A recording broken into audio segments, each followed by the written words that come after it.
The note was folded into a tiny square, pressed into the gap between the seat cushion and the window frame like someone had hidden it in a hurry. I almost didn't find it. If Marcus hadn't dropped his lighter and asked me to check under the seat, I wouldn't have reached down. I wouldn't have felt the paper edge. I wouldn't have pulled it free and unfolded it against my knee while the bus rocked down the empty boulevard at 40 miles per hour, with 23 survivors breathing in the recycled air around me. 6 words, written in black ink, pressed hard enough to dent the paper. The safe zone is a trap. I stared at it for a long time. Then I refolded it and put it in my jacket pocket and didn't say anything to anyone. That was my first mistake, possibly my worst. Though if you'd been sitting on that bus, surrounded by people who hadn't slept in 3 days, who were holding children against their chests and staring out the windows with the particular emptiness of people who had already lost something irreplaceable, you might have done the same thing. You might have told yourself what I told myself, that it was nothing, graffiti, a prank from before, someone's paranoia committed to paper. You might have told yourself that because the alternative was too heavy to carry. My name is Dara Voss. I am 37 years old. I drove buses for the City Transit Authority for 11 years before everything ended. That's relevant.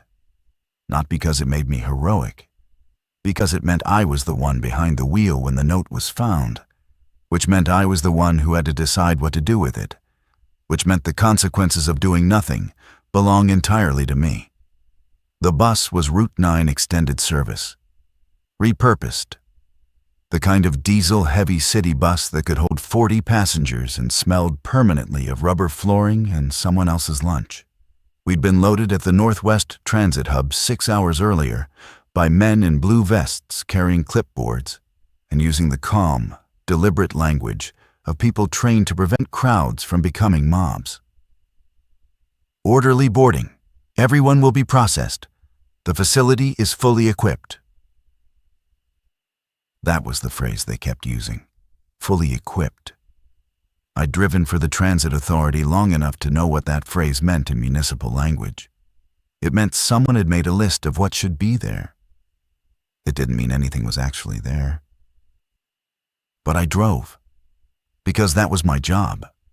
Because 23 people were behind me, and the city behind us was producing smoke columns in 3 separate directions. Because when I'd passed the intersection of Meridian and 5th that morning, there had been 40 or 50 of them moving in a loose cluster through the underpass. And 3 of them had turned toward the sound of the engine in a way that was no longer random, no longer scattered, no longer the stumbling, directionless drift the first news cycles had described. Directional. That's the word that had been living in my chest for the past week. The infected were becoming directional. Marcus Fell was sitting in the first seat behind the driver's partition. He was 30, maybe 32, former building supervisor, broad-shouldered, careful with his words, the kind of man who always seemed to know which direction was north. He'd been the unofficial point of contact between me and the passengers since the hub, which had happened organically and immediately, the way it does when a group of frightened people silently agrees on who among them is least frightened. He hadn't been watching when I found the note. I was glad for that. I kept driving. The road east was clear the way. Only roads in disaster zones are clear, not maintained. Not safe, just empty in the particular way that means everyone who used to drive it had already left or already died. Broken glass in the right lane near the old university. A burned-out sedan sitting perpendicular across the median like a question mark. Twice I had to slow for debris that had fallen from scaffolding on an unfinished building whose construction had simply stopped mid-project. Cranes frozen overhead. The note pressed against my ribs through the jacket fabric. The safe zone is a trap. 40 miles to the facility. I kept both hands on the wheel and told myself I needed more information before I said anything. That was true. It was also convenient. Behind me, a woman named Celeste was rocking her daughter to sleep against her shoulder. A retired teacher named Harold was writing in a small notebook with a mechanical pencil. A teenage boy named Ezra had his forehead pressed against the window, watching the ruined city slide past with eyes that had seen too much and were still looking for more.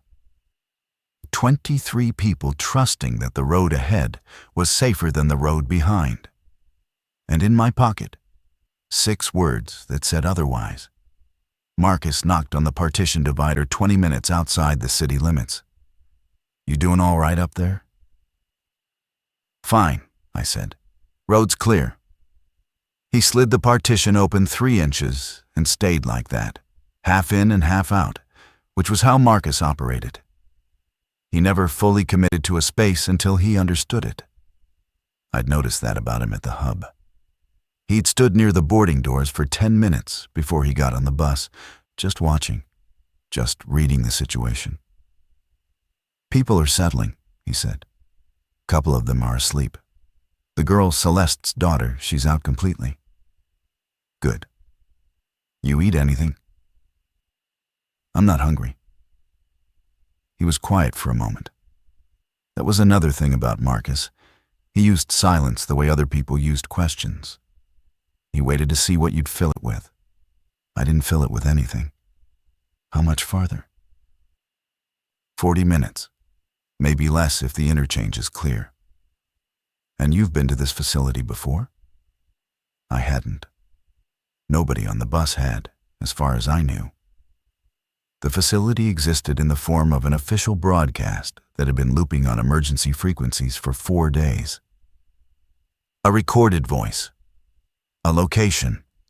Coordinates that translated to an industrial district 30 miles northeast of the city center, near the old water treatment expansion that had been converted to municipal storage 3 years ago.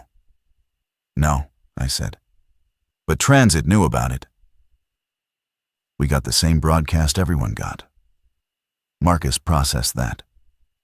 "So, whoever organized the evacuation, the people with the clipboards, at the hub, they were following the same broadcast." "That's my understanding."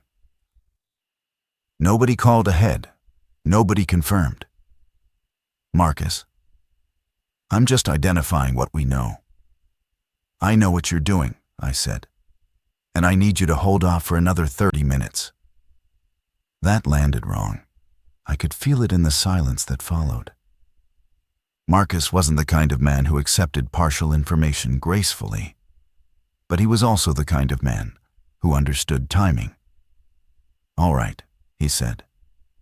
He slid the partition back. For the next 20 minutes, I ran through every scenario I could construct. The note was old, written before the evacuation was announced, irrelevant. The note was planted by someone mentally unstable, a paranoid response to institutional authority. The note was a genuine warning left by someone who knew something real and chose not to stay on the bus. That third option was the one that kept surfacing. Because here was the thing about that seat, the seat where the note had been found. It was the second row, window side. At the hub, I'd watched the boarding through my mirror. I'd seen every single person who got on. I'd counted them against the manifest the blue vest coordinator had handed me. 23 passengers. But the boarding manifest had listed 24. I hadn't thought about it at the time. Manifests were wrong constantly. People didn't show. People redirected. It was a number on a clipboard in a crisis, and I'd let it pass. Now I couldn't let it pass. Someone had been assigned to this bus. Someone hadn't boarded. And in the seat they should have occupied, there was a note written with enough urgency to dent the paper. Someone had been here before me. Someone had made a decision. And they'd left the warning for whoever came after. The interchange was clear. I accelerated. In the back of the bus, Harold stopped writing and capped his pencil and closed his notebook with a soft, deliberate click. Ezra had fallen asleep against the window. Celeste was still awake, still rocking, her eyes tracking the darkness outside, with the automated vigilance of a person who had stopped believing in rest. We crossed the city boundary marker at the edge of the overpass. The city dissolved behind us. Open industrial corridor ahead. Fencing, warehouses, service roads.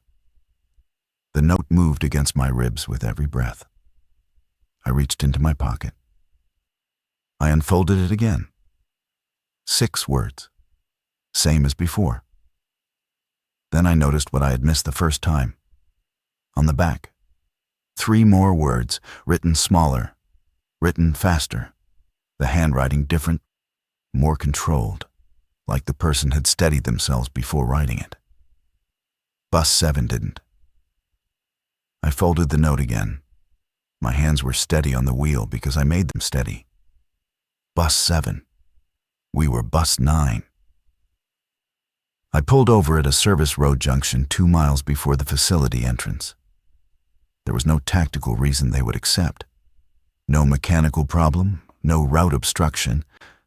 I just stopped the bus, set the brake, and sat there for a moment with the engine idling. Marcus was at the partition in 10 seconds. What happened? Nothing happened. I need a minute. Dara. I turned around. Full turn, facing him through the partition gap, and through him the rest of the passengers, some of whom were stirring now, heads lifting, the animal awareness of people whose survival instincts had been sharpened to the point where a bus stopping unexpectedly registered as threat before it registered as anything else. "Close the partition," I said. He looked at me for 2 full seconds. Then he pulled it shut. I got up, walked back 4 rows to where Marcus had returned to his seat, crouched in the aisle beside him. "Read this," I said. I handed him the note.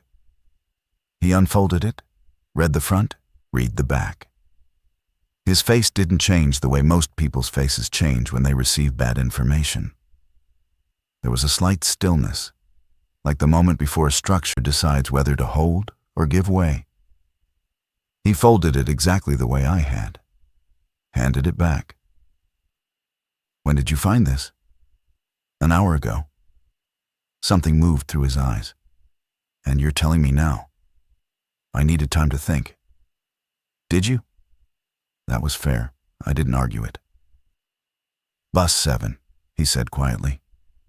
7 buses departed from the Northwest Hub, according to the coordinator's briefing. I heard it while we were loading. Sequential dispatch. We were the 9th. And Bus 7 didn't make it. That's what the note says. The note says it didn't. It doesn't say what that means. No, I said. It doesn't. We looked at each other in the low interior light of a city bus parked on an industrial service road with 21 other people pretending to be asleep around us.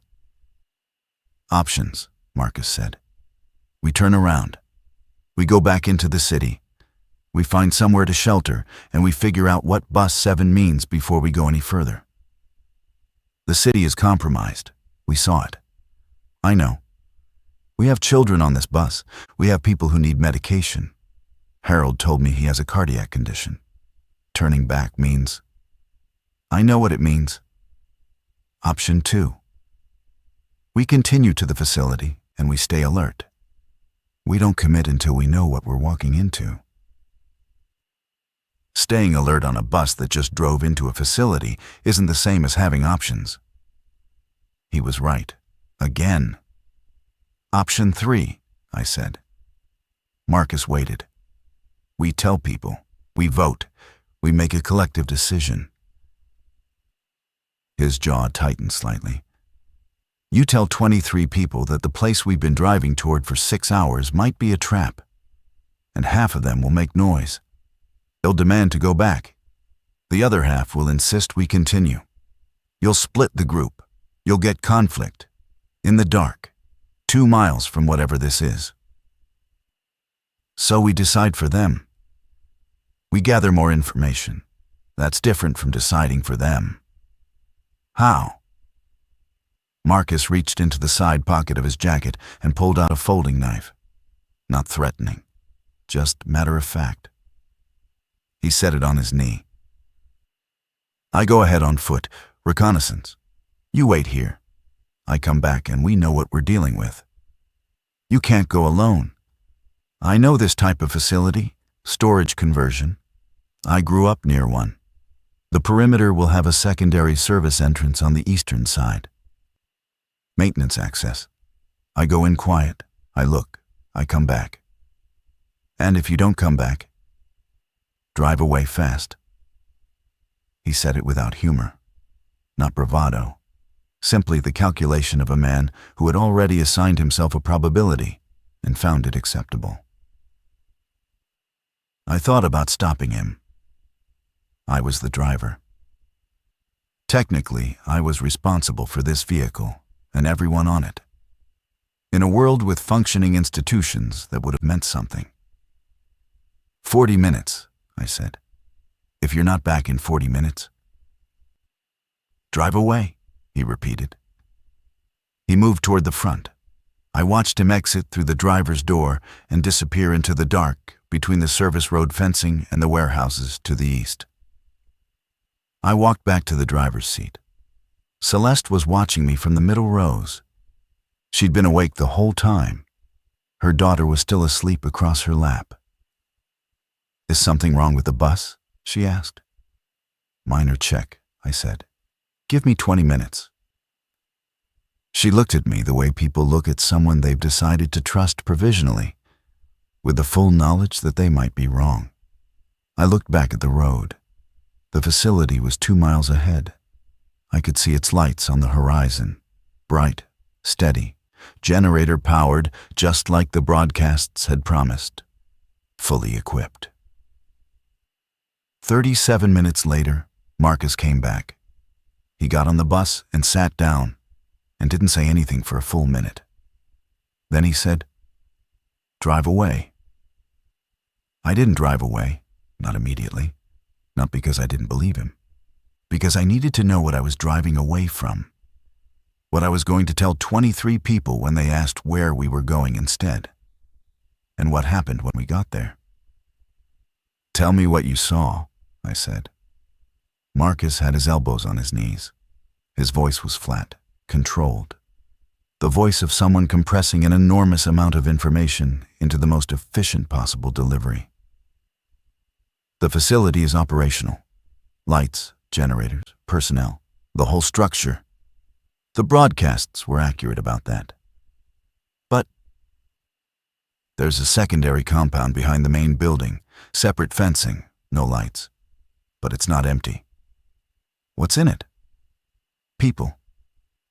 The word sat there. Dozens, he said. Maybe more. Hard to count in the dark. They're not moving around. They're sitting. Some lying down. One section has tents. Another has what looks like medical equipment, but nothing's being used. They could be resting. Processing could take time. The fencing faces inward, Marcus said. I stopped. The locks are on the outside, he continued. The personnel I saw were moving between the main building and the outer gate. None of them went into the secondary compound. None. You're sure? I watched for 32 minutes. I pressed my back against the seat. The engine idled. Outside, the industrial corridor was silent in the specific way that places are silent when they have absorbed too much noise already. Bus 7, I said, and however many came before 7. They're being held. That's what the evidence suggests. Why? What's the purpose? I don't know the purpose. Marcus's voice was still controlled, still flat. But underneath it there was something I hadn't heard from him before. Something close to anger. Quarantine, containment, research, culling the population. Take your pick of things people have decided were justifiable in the past month. I don't need to know the purpose to know I don't want to drive 23 people through that gate. He was right, I knew he was right, but there was another calculation running simultaneously, and it wouldn't shut off. If we turn around without going in, we have no supplies. We have no shelter. We have people on this bus with medical needs. We have children. We have... I know. Harold needs... I know, Dara. So what do we do? He picked up the folding knife, turned it over once in his hands, put it back in his pocket. We figure out what they have in that main building. Then we take what we need, and we leave before anyone knows we were there. I stared at him. That's not a plan. That's a wish. No. A plan is what I build from the wish. He glanced back at the passengers. Celeste was still watching. Harold had his notebook open again, mechanical pencil tapping softly. Ezra was awake now, staring at the ceiling. But it starts with you deciding whether you're in. I thought about the transit authority, the clipboards, the blue vests, the men who'd loaded 23 people onto a bus and sent them toward a facility they hadn't confirmed, using a broadcast they hadn't sourced, following a process that had, at some point in its design, decided it was acceptable to stop asking questions. I thought about the 24th passenger, the empty seat, the note. Someone had gotten off this bus before it left, or had never gotten on. Either way, they had known, and they had left the warning for whoever came next. I'm in, I said. We told them. Marcus had argued for selective disclosure, tell only the people who needed to know, minimize panic. And I'd listened to that argument for about 90 seconds before I overruled it, not because it was wrong tactically, because I'd already made one decision for these people without their knowledge, and I wasn't going to make a second. If we were about to do something dangerous, they deserved to know the danger they were being asked to walk into. I stood at the front of the bus and I told them what Marcus had seen.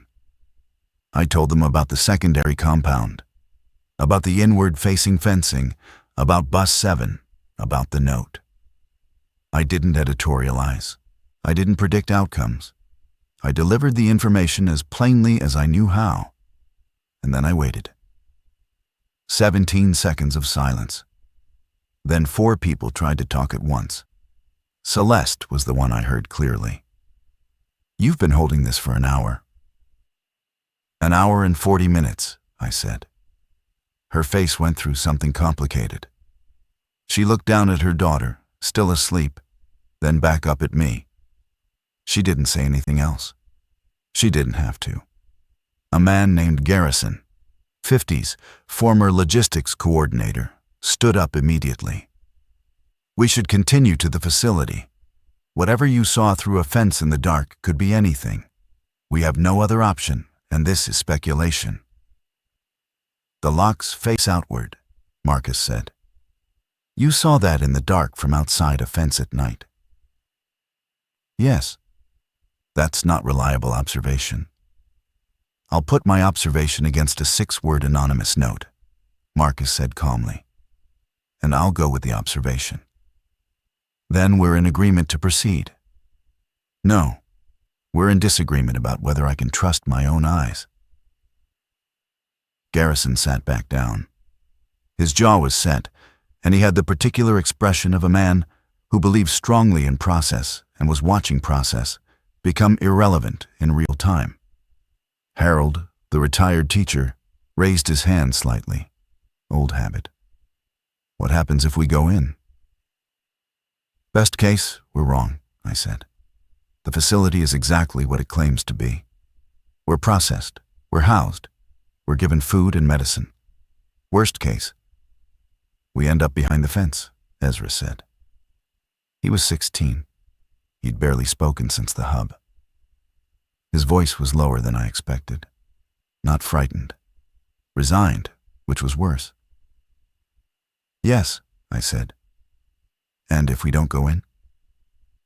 We take what we need from the facility's outer storage. Marcus identified a maintenance entrance and a supply staging area near the eastern perimeter. And we get back on the road. To where? That was the question that had no comfortable answer. I don't know yet, I said. But if the note is right, then the facility is a destination that was designed to look like a solution. And the first thing we need to decide is whether we can afford to test that theory with 23 people. Garrison raised his hand now. We vote. Marcus glanced at me. I nodded. Everyone who believes we should continue to the facility. 6 hands went up. Garrison. 2 men I didn't know well.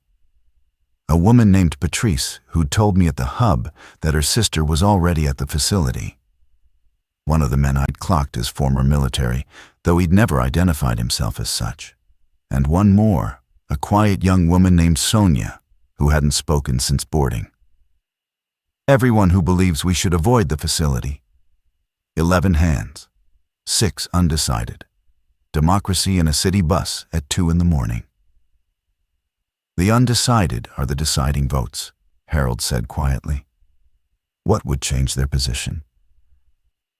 I looked at the 6 undecided faces. One of them was Celeste. She met my eyes. If we go to the staging area, she said carefully, and we get supplies, and we do that without anyone from the facility knowing we were there, then at minimum, we're not worse off than we are now. We have options. We have resources. We can reconsider. That's not a vote, Garrison said. It's a condition, she said. If the staging area can be accessed without triggering a response, I'll vote to avoid the facility and continue on. One by one, the undecided aligned with Celeste's logic. Garrison looked at his 6. 3 of them quietly lowered their opposition. 2 held, which left us at 17-8. More than enough. The staging area was exactly where Marcus said it would be. Eastern perimeter. Maintenance access gate padlocked, but with a simple exterior lock common to municipal storage facilities built in the late 90s, the kind of lock any transit worker had opened 100 times, with a universal key that probably belonged on a keychain in a break room somewhere. Mine was still on my keychain. I'd never thought to question that. The gate opened quietly. Marcus went first, then me, then Ezra, who had volunteered so firmly and with such complete absence of drama that declining felt inappropriate.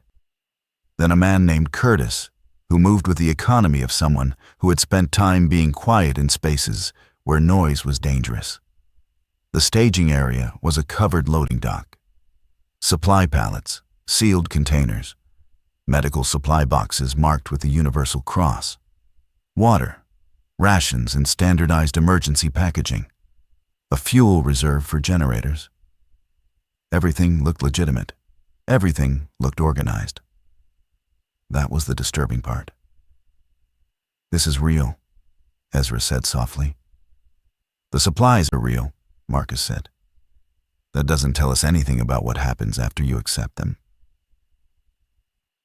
We worked fast. Curtis identified the medical containers and prioritized the most compact, highest value contents. Marcus handled the food and water with the practiced efficiency of someone who had done logistics work before the outbreak in a way he'd never specified. Ezra was faster than either of them, lighter on his feet, moving with a teenager's particular ability to exist in spaces without disturbing them. I kept watch at the perimeter, and that was when I heard it. Voices. Not the infected, not random, organized conversation. The kind that happens when people have specific tasks and are reporting progress. 2 of the blue vests, coming from the main building toward the outer gate, taking a route that would pass the eastern maintenance access. 45 seconds, maybe less. I turned back, caught Marcus's eye and made the gesture we'd established before entering. Flat hand, rapid downward movement. Stop, down, now. Everyone dropped. I pressed back against the staging dock wall and watched through the chain link as the two blue vest personnel walked past the outer gate without slowing, talking in the low, procedural tones of shift handoff. The kind of conversation I'd heard from transit supervisors at end of day. Not conspirators, not enforcers, workers, people doing a job. That realization hit differently than I expected. Whatever this facility was, whoever had designed it and whatever its purpose, the people running it weren't necessarily aware of what it was. Maybe most of them weren't. Maybe the people loading supplies and organizing processing and managing logistics had been told a version of this that was acceptable, that made them feel like they were helping, that made the locked secondary compound look like a medical necessity rather than a holding pattern. I had worked for the Transit Authority for 11 years. I had driven routes I hadn't designed. I had followed procedures I hadn't written. I had delivered people to destinations I'd never questioned. I understood how that worked from the inside. The blue vests turned the corner and disappeared. We collected what we could carry and moved back through the gate. I locked it behind us. Marcus counted the supplies as we loaded them onto the bus. Enough for 3 days, maybe 4 if rationed. Not a solution, a window. "Now what?" Garrison said. He was standing at the bus door when we returned, arms crossed. "Now we drive," I said. "To where?" "Away from here first, direction after that." He looked at the supplies, at the sealed medical boxes.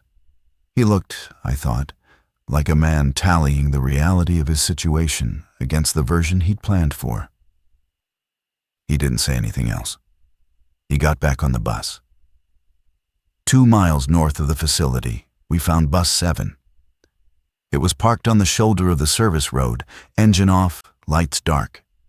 At a glance, it looked abandoned, the kind of vehicle left behind when the driver and passengers had moved on. But the door was still open.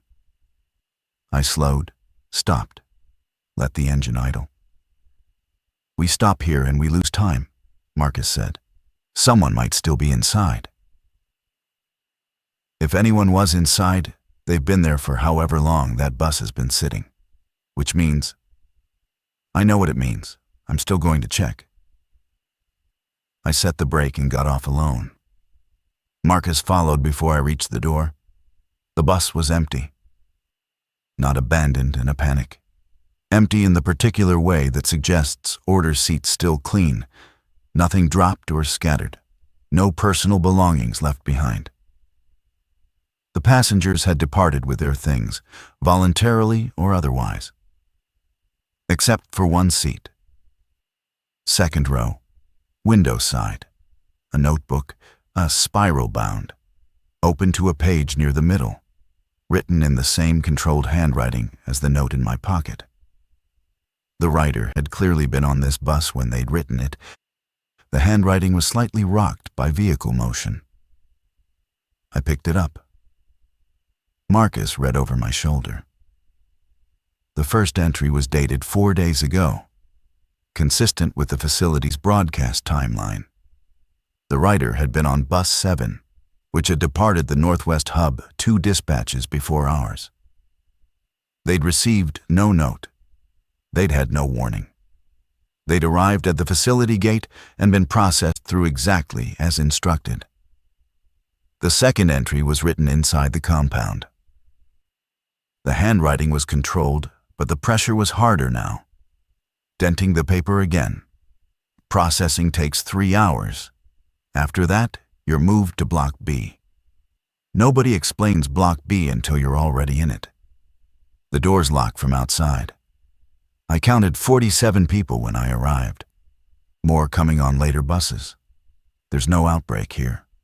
Not inside the fence. It's not a medical facility.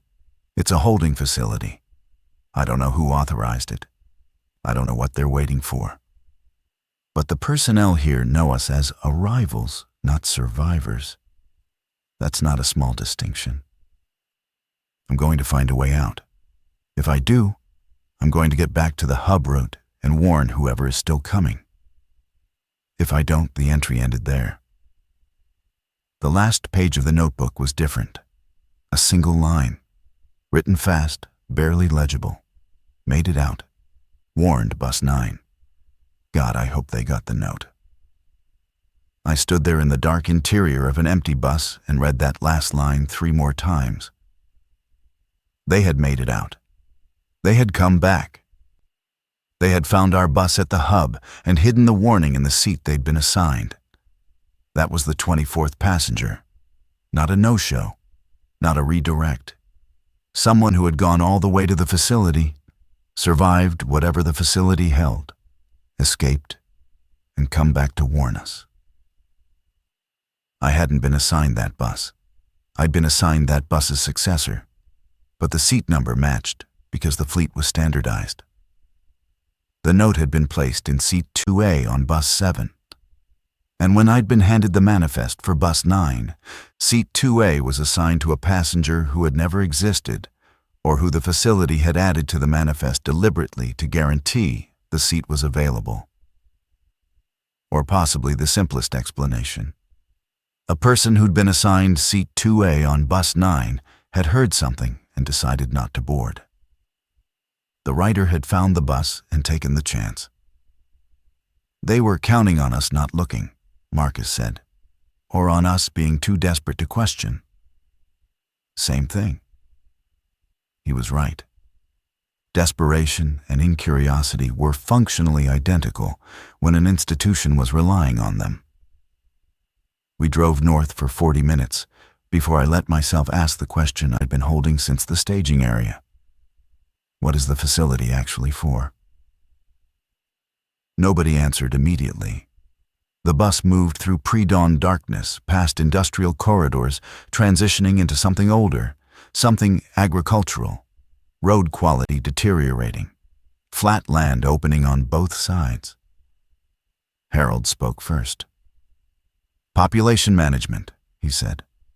Not as speculation, as a conclusion. He said it with the careful, deliberate tone of a teacher introducing a concept he wished he didn't have to introduce. Not genocide, not cruelty for its own sake, management. Someone in what remains of the administrative structure decided the most efficient response to the outbreak was to concentrate population rather than disperse it. Gather survivors, remove them from the active threat zone, hold them in a controlled environment, manage resources centrally. Lock them up, Ezra said. Manage them, Harold repeated. The language matters to whoever designed this. They would not describe it as imprisonment. They would describe it as order, protection, structure. The distinction matters to the people behind the locks, Celeste said. Yes, Harold agreed. It does. Garrison had moved forward. He was standing in the aisle 3 rows back, arms no longer crossed, but not relaxed either. Renegotiating. I could see it happening in real time. If that's what it is, he said slowly, then the question is who authorized it and whether there are other facilities on the same model. Multiple facilities, Marcus said. The broadcast mentioned several locations using similar language. Fully equipped. Organized processing. The phrasing was consistent across frequencies. That's not accidental. No. So this isn't local, Garrison said. This is coordinated. That's what the evidence suggests. He sat down heavily. The former logistics coordinator. The man who believed in process. Watching process reveal itself as something other than what he'd assumed. I understood his difficulty. I was living the same one. The transit authority had sent buses. The transit authority had followed the broadcast.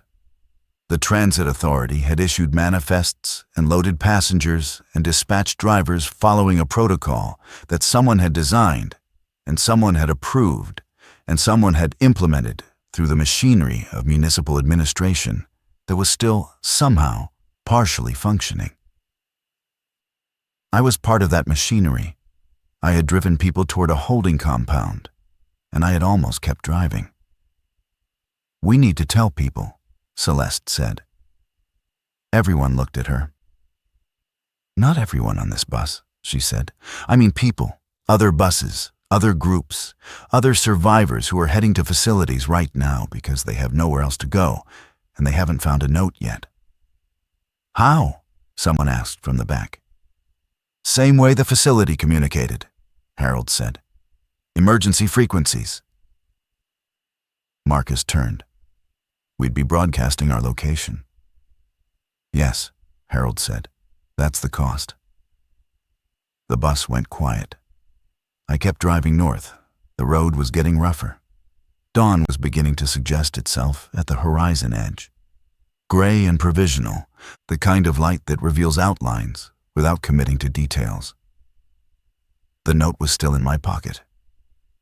"The safe zone is a trap." 6 words. But the person who wrote the notebook had added a context that changed them entirely. The safe zone wasn't a trap set by monsters. It was a trap set by frightened administrators using the language of safety to justify the mechanics of control. Which was, in its way, worse.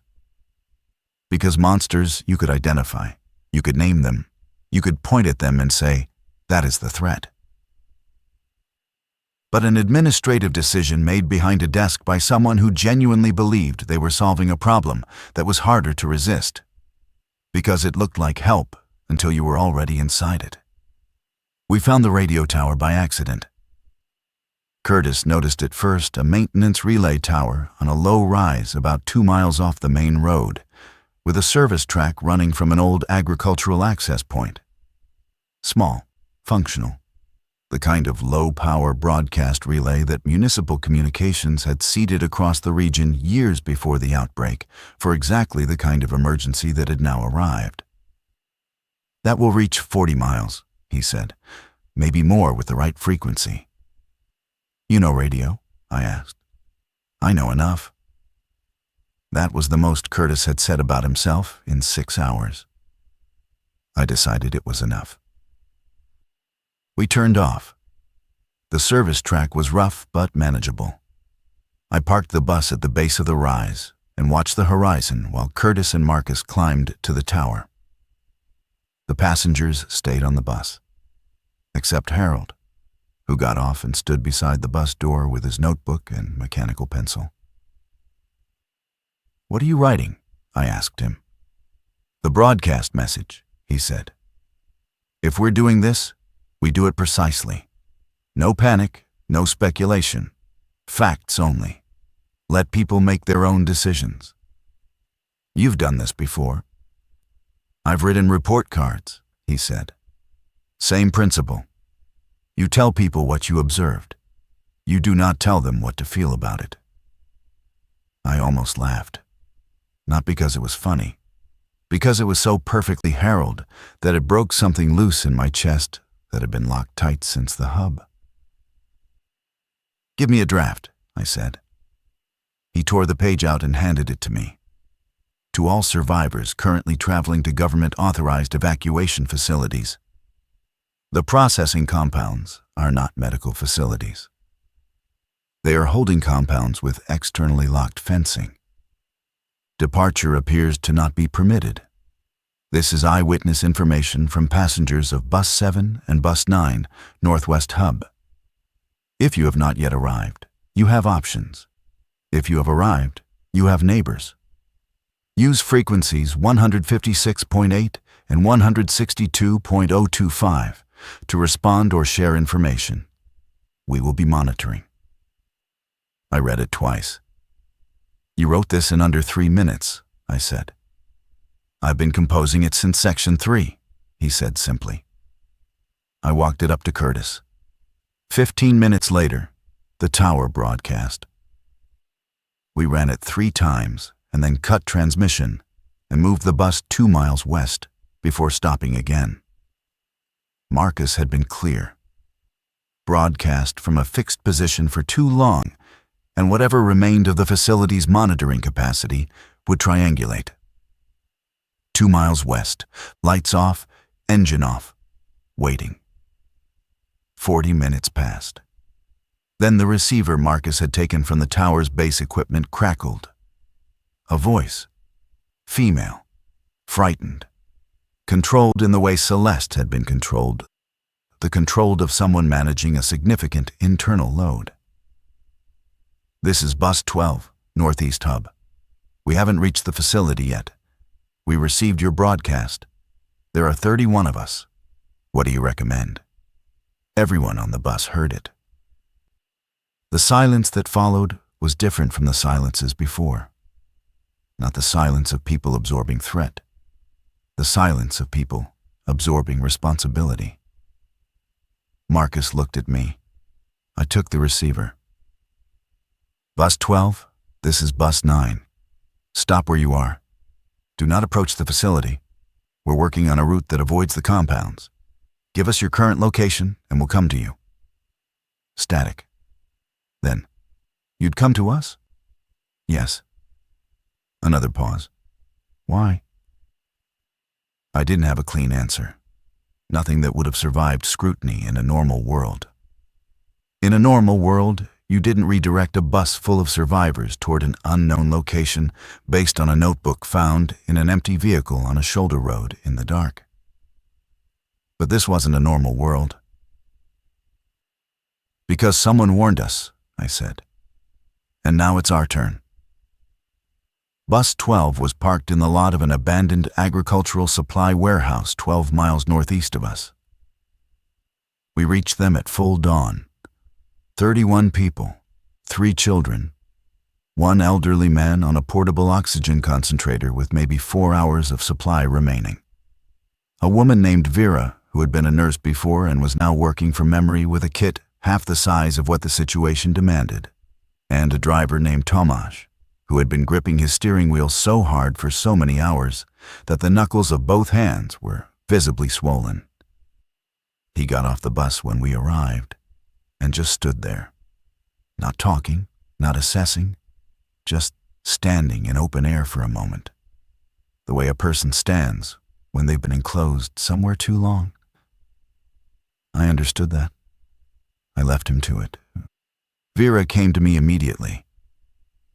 The oxygen concentrator. I need a power source within 3 hours. We have a fuel reserve, I said. Is there a generator in this building? I haven't checked. Curtis was already moving toward the warehouse entrance. While he worked on the generator, I walked the perimeter of the lot with Tomasz.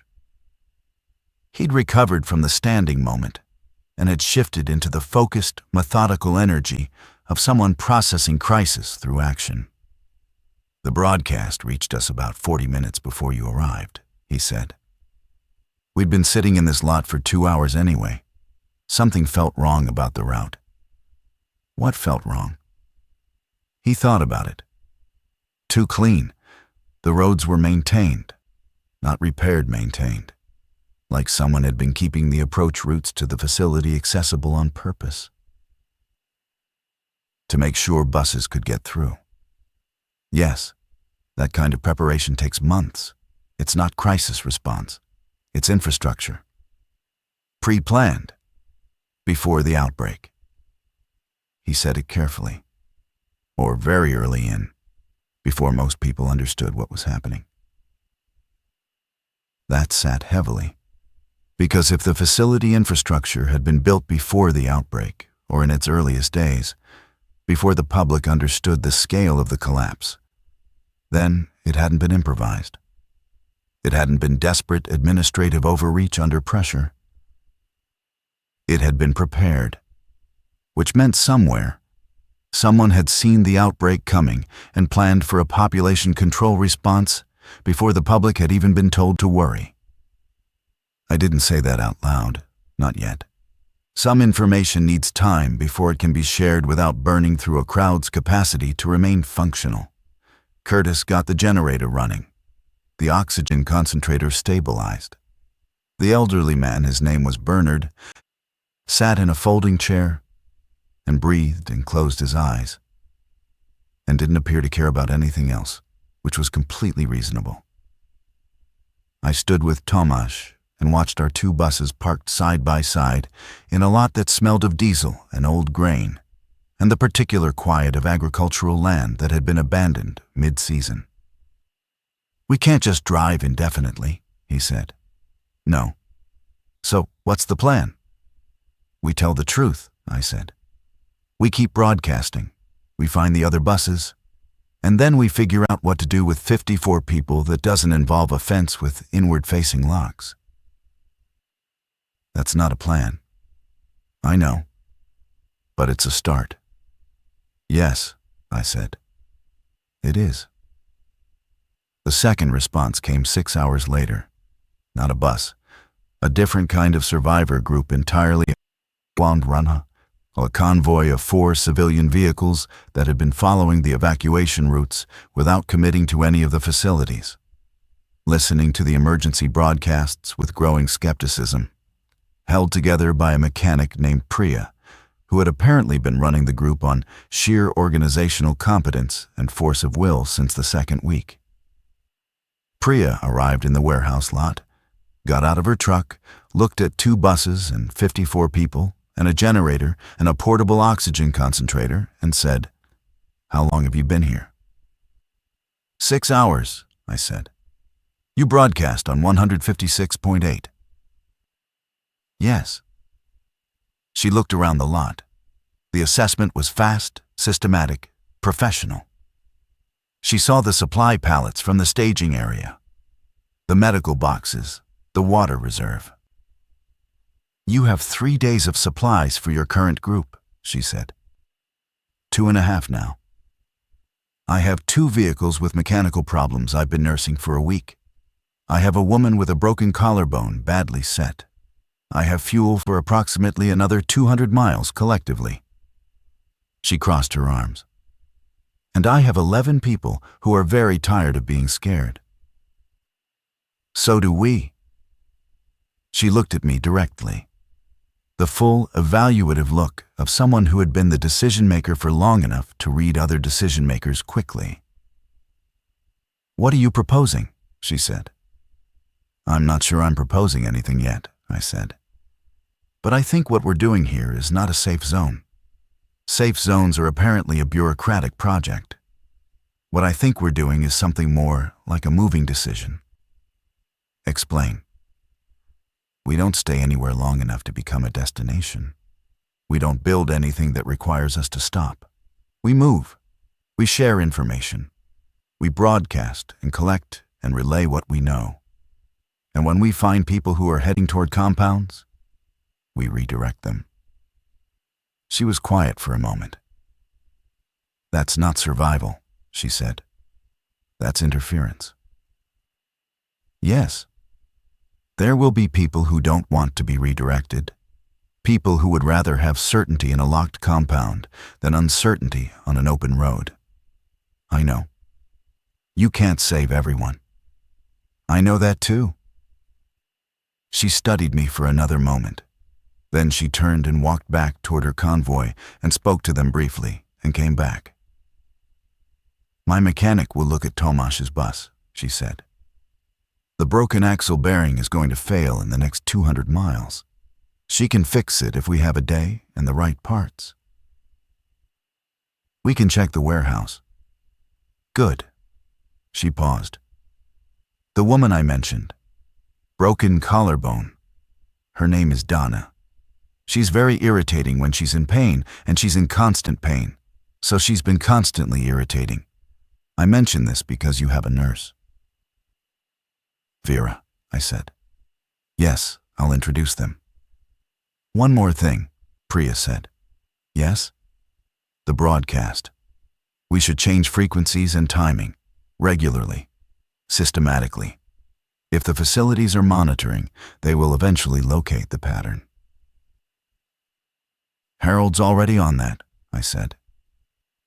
For the first time since the lot, something relaxed slightly around her eyes. "Good," she said. "Then let's not waste the day." Garrison approached me that evening while I was checking tire pressure on Bus 9. He stood at the edge of the light from the warehouse door with his arms not crossed for the first time I could remember. "I need to say something," he said. "Okay." "I voted to continue to the facility." "I know. I was wrong." I straightened up. "You were making a decision with incomplete information. That's not the same as being wrong." I was dismissing Marcus's observation because accepting it was inconvenient. That's different from incomplete information. That's selective information. He was choosing his words with the deliberate care of someone who had spent a career in logistics and was accustomed to precision. I told myself he couldn't have seen clearly in the dark. That was more comfortable than considering that he had. I didn't say anything. I waited. "I've been thinking about the broadcast," he said. "About Harold's draft." "What about it?" It was the right approach, factual, non-directive. He paused. "I could help with the operational side, distribution planning, route coordination. I know how to map supply chains, what we have, what we need, where to find it, how to sequence it." I looked at him for a moment. "I know," he said. "Late offer." "Not too late," I said. He nodded. That was it. He went back inside. I finished the tire check and sat on the bumper of the bus for a while. The thing about people like Garrison people who believed in structure and process and institutional authority was that they weren't wrong to believe in those things in a functioning world. Structure worked. Process served people. Institutional authority, when it was accountable, created stability that allowed ordinary life.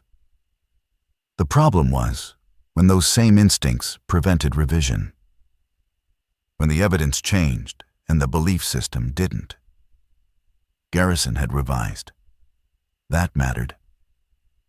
Inside the warehouse, through the open door, I could hear multiple conversations. Harold explaining the frequency rotation plan to a small group that included 2 people from Bus 12.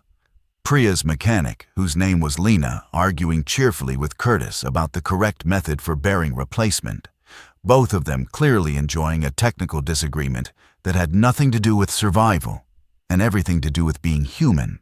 Vera and the irritating Dana, whose irritation I could now hear, was entirely justified given that her collarbone had been set wrong and was apparently in constant friction against a nerve. 50-something people in an agricultural warehouse in the middle of a collapsed world, trying to figure out what came next. Not a community, not a settlement, not a safe zone. Something more provisional than that, something that depended on movement. I thought about the note writer. The person who had gone to the facility, survived it, escaped, come back, and hidden a warning in a standardized seat in the dark. They had never identified themselves. The notebook had no name. The note had no signature. I didn't know if they were still alive. But I knew what they'd done. They had decided that warning strangers was more important than keeping moving. That whoever came after them deserved the information they'd paid for. That the cost of silence was higher than the cost of going back. I reached into my pocket. Folded the note one more time. Put it back. We broadcast again at midnight. Harold had revised the message. Still factual, still non-directive. But he'd added a frequency and a time window, a daily check-in protocol. 20 minutes, rotating frequencies on a schedule he'd derived from the Municipal Emergency Management Manual he'd apparently been carrying in his notebook bag since the beginning. "You've had that manual this whole time," I said. "I was a Civil Preparedness Committee member for the school district," he said. "Before. And you didn't mention this. You didn't ask." He adjusted his glasses. Also, I wasn't sure it would be relevant. I hoped we'd arrive at the facility and it would be exactly what it claimed to be. And I could stop carrying the weight of knowing how badly these systems can fail. But you knew they could fail.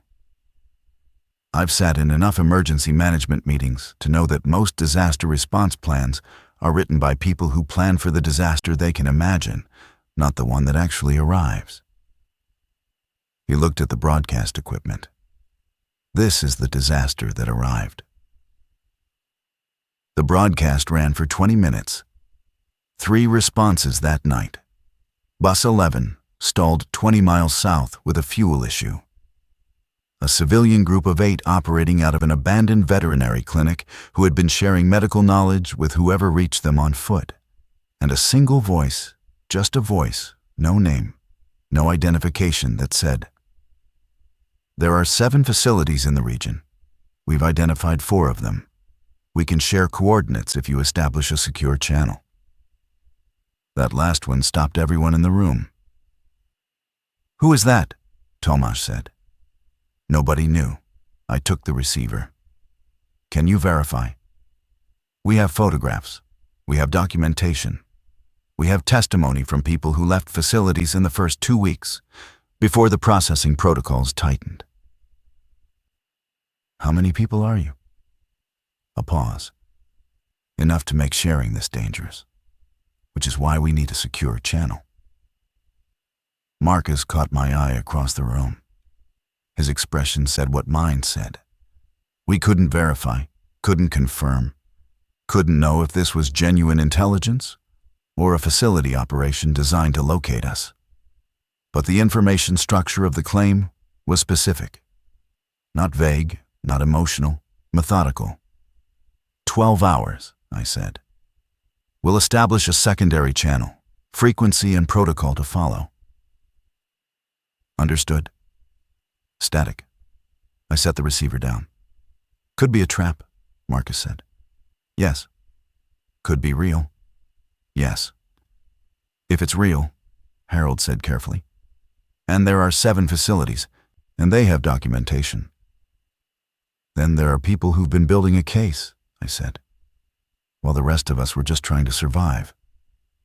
The warehouse was quiet for a moment. Then Priya said, "Then we stopped just surviving." We left the warehouse before dawn on the second day. 3 vehicles now, Bus 9, Bus 12, and one of Priya's trucks with a repaired bearing and a week's worth of fuel that Lena had sourced from a service depot half a mile east. The other vehicles in Priya's convoy had redistributed their passengers to maximize functional transportation. 61 people. Moving northeast, away from the facility corridors, toward a crossroads Harold had identified as central to the broadcast range of the relay towers he'd mapped from the municipal manual. Bernard's oxygen concentrator had enough supply for another 2 days. Vera had reset Dana's collarbone with a local anesthetic from the medical supply boxes, a procedure which Dana had apparently endured with extraordinary profanity and then recovered from with extraordinary speed. Garrison had produced a supply distribution map on 4 pages of Harold's notebook paper, using a system of notation that was so precise and efficient it had briefly silenced everyone who looked at it. I drove. Marcus sat behind the partition open. "You think the voice on the radio is legitimate," he said. "I think the information they described is either legitimate or it's an elaborate operation by people who have the resources to run an elaborate operation. And if it's the latter, then we were going to be located eventually anyway," I said. "We've been broadcasting. That's a fatalistic calculation." "No," I said. "It's an accurate one. If they have the resources to monitor and locate, they'll find us. Our only protection isn't hiding. It's moving and growing and making enough noise that responding to us costs more than it gains." He was quiet for a moment. "You've changed," he said. "I drove buses for 11 years and did what I was told," I said. I found a note in a seat and almost kept driving. "I think what you're seeing isn't change. I think it's what I was already before I spent 11 years talking myself out of it." He didn't respond to that directly. 40 miles to the crossroads, he said. I know. And after that? After that, we meet whoever is on the other end of that transmission, and we find out how many buses are still on the road, and we figure out what kind of network a moving group can actually build without ever stopping long enough to become a target. You're describing something with no precedent. Everything in the last month has no precedent, I said. I've stopped waiting for the category to exist before I try to live in it. The sun was fully up now, road quality improving slightly as we moved northeast. The industrial corridors giving way to something older, a landscape that predated the city's particular kind of failure and might outlast it. Ezra had moved to the front seat behind Marcus. He was watching the road with the focused alertness I'd come to recognize in him. Not the hypervigilance of trauma, but the genuine curiosity of someone who had stopped pretending the world was going to resolve itself and had started being interested in what it was going to become instead. He caught my eye in the mirror. "What do you think the safe zone actually is?" he said. "Which one?" "The one that isn't a trap." I kept my eyes on the road. "I don't think it's a zone," I said. "I think it's a direction, something you're always moving toward, not a place you arrive at and stop." He considered that. So we never stop. We rest, we resupply, we help each other, but we don't stop in the way that means we've finished. I glanced in the mirror. The world isn't going to offer us a destination we can just accept without checking. Not anymore. Maybe it never was. He nodded slowly. Outside, the road stretched ahead through flat morning light. The signal on the emergency frequency crackled once, then twice. Someone responding to last night's broadcast. Another voice. Another group. Another bus on the road. Marcus reached for the receiver. And I kept driving. 3 weeks later, I'm writing this from the cab of Bus 9, parked at a crossroads warehouse that serves as a relay point for 11 active groups across the region. I'm not in charge of anything. That distinction matters. What exists here is a system of people who move, communicate, and share information without requiring permission, without needing a central authority, without pretending that safety is something you can fence in and administer. The voice on the radio turned out to be a former emergency management analyst named Kira, who had left the facility infrastructure in its 3rd week with a hard drive of documentation and an extremely well-founded fear that she was going to be stopped. She wasn't stopped. She made copies. The copies spread. 6 of the 7 facilities have now been documented and broadcast widely enough that the incoming population pressure is dropping.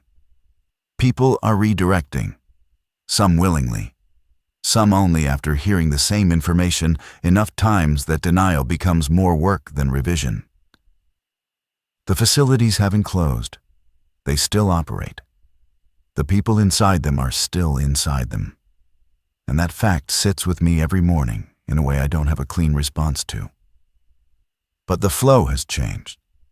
Harold says information is the only immune system a decentralized network has. He says this while writing things down in his 4th notebook. Marcus says we should assume this situation gets harder before it gets easier. He says this every morning, and so far, he's been right every morning. Garrison supply maps cover an entire wall of the relay warehouse and are the most consulted documents we have. Ezra has started teaching 3 of the younger kids how to read a frequency dial.